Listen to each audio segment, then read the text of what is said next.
O pozitivnih učinkih glutamina smo se pogovarjali z dr. Mitjo Morijem, ki je sicer amaterski triatlonec, nekdanji tekmovalec, zdaj pa predsednik programsko-strokovnega sveta na Triatlonski zvezi Slovenije.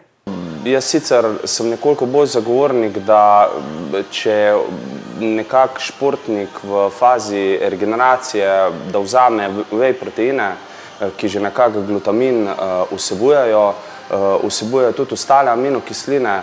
Zelo dobro je, da se glutamina nekoliko več doda, zaradi tega, ker je glede na literaturo znano, da se po dolgotrajni večkratni vadbi so zaloge glutamina v telesu zelo dolgo, v telesu bom rekel bolj vrhunskega ali pa vrhunskega rekreativnega športnika, zelo dolgo zmanjšane in zaradi tega je dobro v regeneracijski obrok vsekakor vnesti ta glutamin. Dodaja pa še, da je glutamin z športnega vidika pomemben za hitrejšo regeneracijo, vsakodnevno pa za boljši imunski sistem. Glede na vse študije, ki smo jih slišali tudi na kongresu klinične prehrane v Portorožu, je znano, da se metabolizem športnika v neki meri primerja z metabolizmom bolnika. In pozitivni učinki glutamina so dokazani tudi širše, ne le pri športni populaciji. Uporabljajo ga tudi pri bolnikih, zato ni razloga, da bi ga jemali le športno aktivni ljudje. Glutamin je izredno dober za regeneracijo in odpornost. Nekje dnevna doza naj ne bi bila višja od 40 gramov.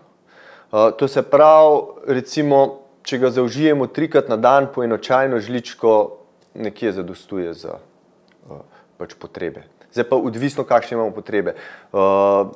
Odvisno od športa, odvisno od življenjskega stila. Da se učinki glutamina dobro kažejo v praksi, nam je povedal tudi uspešen bodybuilder Miha Zupan.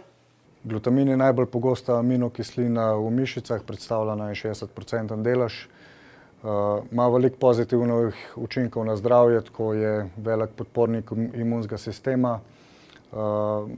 Raven glutationa, ki je najbolj razširjen antioksidant, drži in ček builderji oziroma športniki, ga pa najbolj uporabljamo zaradi antikatabolnih zmožnosti, se pravi, je eden najmočnejših antikatabolikov. Mitja Muri svetuje, da so odmerki glutamina 5 do 8 gramski večkrat dnevno, pri športnikih pa odmerki presegajo tudi 20 gramov in ne kažejo nikakršnih stranskih učinkov. In kdaj je glutamin najbolj priporočljivo jemati? Pri športniku vsekakor je najpomembnejši okrog vadbe, to se pravi regeneracijski obrok najpomembnejši, medtem ko pa nekajkrat dnevno sigurno